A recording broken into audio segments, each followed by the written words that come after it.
Olá, seja muito bem-vindo mais uma vez. É muito bom estar em sua companhia. Eu sou o Kleber Werneck e a partir de agora você acompanha comigo o programa Entrevista Especial. E aqui você vai poder se aprofundar nos assuntos que são destaque nos noticiários e também entender melhor o que está acontecendo. Para isso, nós vamos contar com a participação de especialistas que vão dar dicas e informações importantes para o seu dia a dia. Vamos lá então?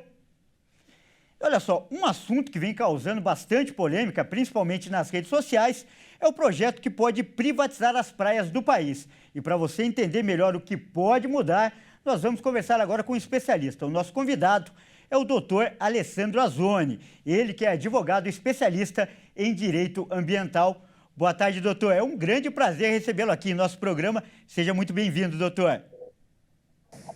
É um prazer estar com vocês, sempre. Legal, doutor. E olha só, primeiro, eu peço que você explique como funciona a lei atualmente em relação à costa marítima e também o que pode mudar para a gente ser didático aí com quem nos assiste, doutor.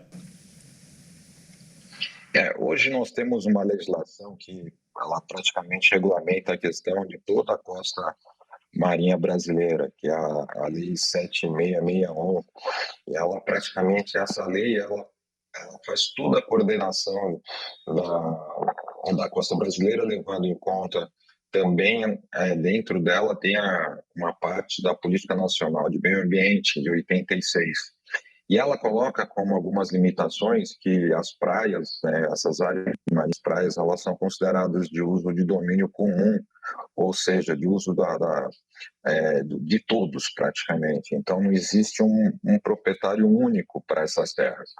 E ela tem um benefício ainda nessa própria lei, diz que essas áreas são protegidas não somente por questões só ambientais, mas levando em consideração o ar, o mar, a terra e a vegetação. Então, quer dizer, ele leva os 4 conceitos, né? Então, praticamente, essas áreas são protegidas. Hoje, funciona dessa maneira. Então, nós podemos dizer que essas áreas, praticamente, elas só poderiam ser passadas com uma contrapartida ou com um pagamento que a gente já conhece, que é o laudêmio, praticamente, mas dessas áreas de marinha, mas só em áreas que realmente não corram risco. Agora, a legislação ela é muito, muito protetiva para esses ecossistemas hoje. Correto, doutor. E uma das maiores críticas ao projeto é que ele pode favorecer grandes grupos de construtoras e elitizar algumas praias com a construção de condomínios de luxo. Isso realmente pode acontecer, doutor? Existe esse risco? Sim, acontece. Hoje, por exemplo, se eu fizer um condomínio hoje nós temos complexos hoteleiros no Brasil inteiro, somente lá na região Nordeste nós temos muitos desses grandes empreendimentos, só que a área ali se restringe até a Restinga, praticamente. Da Restinga para frente ela é área comum, então qualquer pessoa pode usar. Então, por isso, esses empreendimentos eles acabam tendo uma faixa muito grande com segurança, justamente para que ninguém invada o recinto do hotel, porque essa parte ela não é fechada com cerca, ela é aberta como se a praia fosse uma continuidade, só que a praia é pública, todas as pessoas que quiserem usar podem usar perfeitamente, pois é um direito delas, né? Então, hoje os condomínios, praticamente, condomínios e esses empreendimentos hoteleiros já tem essa questão de construir até a restinga. A restinga é aquela vegetação antes de chegar na areia. Então, hoje já está assim. Se realmente for aprovado, podemos ter sim. A lei não fala de privatização das praias, mas as áreas de marinha. Então, praticamente, são todas as áreas que estão com a União. E aí passariam para o Estado ou para o município, levando em consideração a questão do seu plano diretor e o seu plano de desenvolvimento urbano. Ou seja, pode virar privatizado assim, o empreendimento pode ser colocado e pode restringir o acesso das pessoas, uma vez que ela passa a ser a gestora dessa área. Então, ela passa a ter o domínio dessa área, então ela pode fazer sim a proibição. Isso é um grande risco, não só por causa da população, mas considerando que é um bem público, né, para o uso de todos, e se ela é bem público de uso de todos, nós podemos dizer que ela também faz parte do 225, que é o artigo da Constituição, que fala também que ela é um bem ambiental. e jamais um bem ambiental pode ser cedido para um grupo, né? Então, realmente, essas redes hoteleiras ou próprios condomínios de alto padrão poderiam restringir esses acessos uma vez aprovado foi. Legal. Daqui a pouco a gente vai falar mais sobre essa questão ambiental, mas antes, para ilustrar, eu queria que você comentasse esse exemplo das ilhas particulares que existem atualmente. Na verdade, quem detém a posse dessa ilha hoje é uma posse temporária. Ele não é dono, mas ele fica responsável ali pelo local por um determinado período, né? Explica para a gente como é que funciona hoje em relação a uma ilha particular, por exemplo. Não, hoje ele passa a ter ele faz a ocupação, ele tem a sua contrapartida, que é a manutenção e preservação dela. Ele deve observar todas as questões de exigência ambiental. Então, nós tivemos alguns casos emblemáticos de algumas celebridades que tiveram suas casas multadas e até obrigação de desfazer a construção. Não é porque ele tem uma concessão ou um uso de uma ilha que ele pode simplesmente fazer o que quiser com ela, não.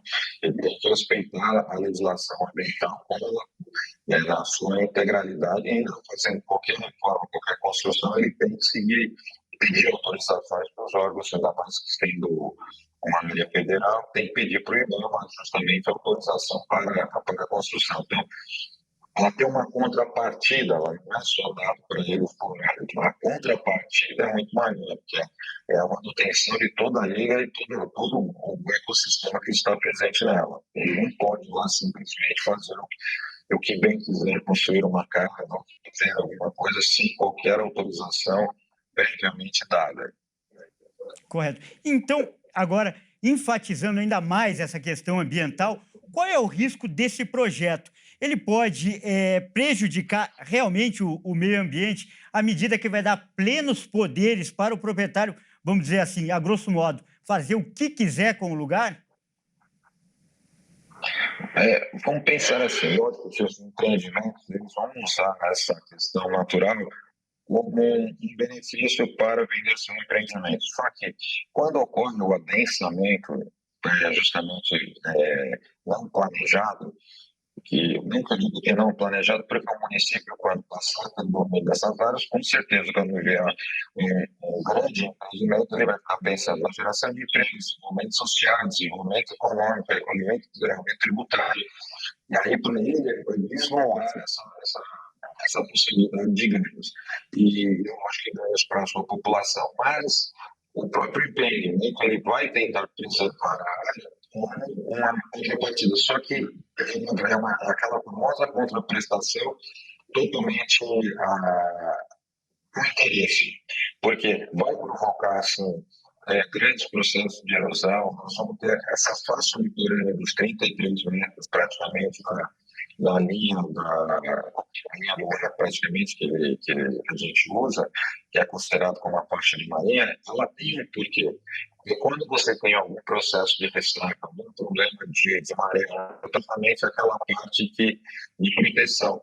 Então, imagina você que se você começar a adensar muito essas áreas, nós já tivemos situações muito parecidas já, consolidadas que cometeram crimes ambientais e agora praticamente essa lei veio regularizar. Então, nós temos a questão lá do Molhado de Camboriú, praticamente, que eles tiveram que aterrar praticamente para cair, porque foram construídos tantos empreendimentos na frente do mar e praticamente perderam só. Nós temos o problema de Santos, Rio de Janeiro, quando você tem os peixotos, automaticamente elas invadem as calçadas e as barragens dos prédios. Então, acho que esses exemplos têm que ser seguidos e mostrados que realmente essas áreas de restinga, as áreas de praias têm que ser preservadas ambientalmente. Uma, nós dependemos do nosso oxigênio hoje praticamente vem do mar, das ondas marinhas, da questão das mosquitas, das plantas aquáticas, então grande parte vem de lá. Nós temos que saber que esse ecossistema é muito importante. Nós temos o projeto Tamar, por exemplo, das tartarugas. E é tão importante aquele projeto de desenvolvimento das tartarugas que as praias do projeto elas não têm um poste de iluminação, porque a iluminação de um poste, uma lâmpada qualquer, pode atrair as tartarugas para o lugar que não é o lugar da desova. Vamos dizer assim, se tiver na área de Restinga, tiver uma faixa de pedestre e ela estiver acesa, as tartarugas irão para aquela área fazer a desova, não vão conseguir fazer a desova, por isso tem que estar no escuro absoluto, somente com a luz da lua, quando tiver alguma coisa desse sentido. Então, pode ter interferência de luz artificial. Então, só para mostrar que tudo isso daqui, ela causa um dano ao ecossistema como um todo, pode ter um desequilíbrio em todo o ecossistema da costa marítima. O interesse, e assim, além do mais, um bem público, ele não pode ser passado por um terceiro simplesmente com interesses financeiros e interesse financeiro. Ela é considerada como uma proteção ambiental. Então, essas áreas, elas causariam grandes impactos. Nós tivemos um exemplo muito grande disso no Rio Grande do Sul. A maioria das casas que foram atingidas estavam margeando o rio. Então, praticamente, elas estavam fora das áreas dos 50 metros até a largura do rio, até 30 metros. Então, quem Porto Florestal fala que até 50 metros, até 10 metros de largura do rio, são 30 metros de distância para você construir da margem. Então, quer dizer, você via que praticamente todas as casas que foram atingidas, elas estavam margeando os rios.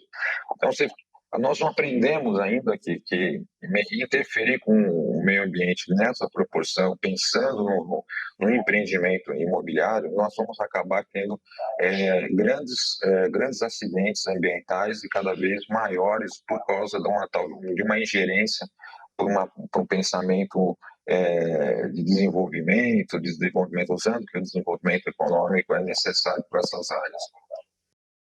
Indo de encontro com tudo isso que você acabou de falar, houve uma grande polêmica, principalmente na internet, nos últimos dias, em relação a esse assunto, a esse projeto. Como você avalia a reação da sociedade nesse primeiro momento, logo após a divulgação da proposta?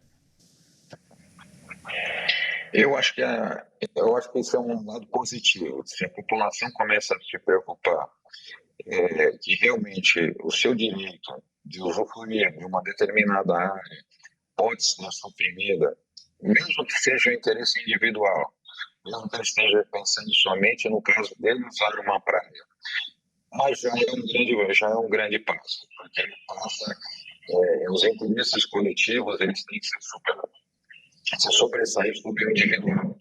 Sempre foi assim, sempre deverá ser assim. O nosso meio ambiente é um direito coletivo, é um direito de todos.